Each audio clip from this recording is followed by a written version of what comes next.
আমি মহানগরের সভাপতি।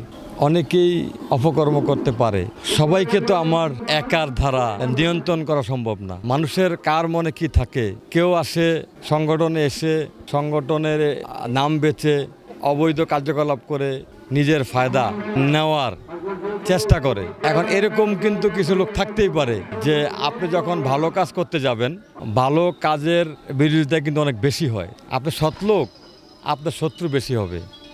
কারণ হলো শত্রুতামির জন্য একটা গ্রুপ, একটা পক্ষ, যারা স্বার্থন্বেষী মহল, সুবিধাবাদী, তারা লেগেই থাকে। সুতরাং আমার দ্বারা তো পুরো মহানগরে সব কিছু দেখা সম্ভব না। বিগত দিনে শ্রমিক দলের নামধারী অনেককে আমরা বিভিন্ন অপকর্মের দায়ে দল থেকে কেন্দ্রীয় কমিটি এবং হাইকমান্ডের নির্দেশে আমরা অব্যাহতি দিয়েছি, বহিষ্কার করেছি।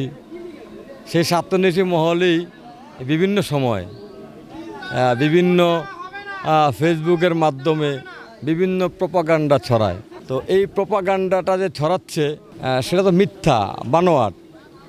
সব কিছুর দায়ভার তো আমাদের নেওয়া সম্ভব না, আমার দ্বারা, আমার সদস্য সচিব দ্বারা নেওয়া সম্ভব না। শ্রমজীবী মানুষের জন্য কাজ করি আমি শ্রমিক নেতৃত্ব করি।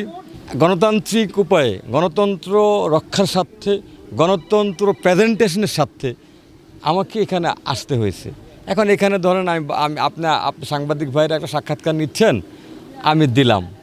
এই আশেপাশে কিন্তু অনেকেই থাকতে পারে, আমি তো দেখি নাই ভাই। গণতন্ত্রর যে লড়াইটা, সেই লড়াইয়ের পক্ষে কাজ করে নাই, বিরুদ্ধে কাজ করছে। এখন মনে করেন আমি সাক্ষাৎকার দিয়ে গেলাম, পাশে একজনের ছবি দেখে ছেড়ে দিল, এই যে মহানগরের সভাপতি এসে বক্তব্য দেখে তার সাথে সে খাড়ায় গেছে, দাঁড়ায় ছিল।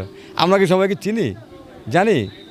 এই বিষয়গুলা গণতন্ত্র প্রেজেন্টেশনের জন্য খুবই ক্ষতিকর। কারণ আপনাকে তো গণতন্ত্র প্রেজেন্টেশনটা করতে হবে, ভোটের ব্যবস্থা করতে হবে, শ্রমিকের অধিকার নিয়ে তো কাজ করতে হবে।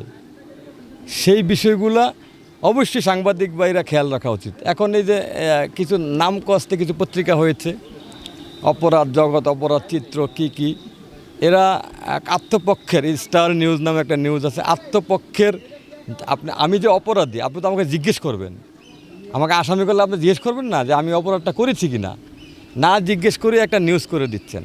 এই বুইফুর, এই ইউলু সাংবাদিকতা থেকে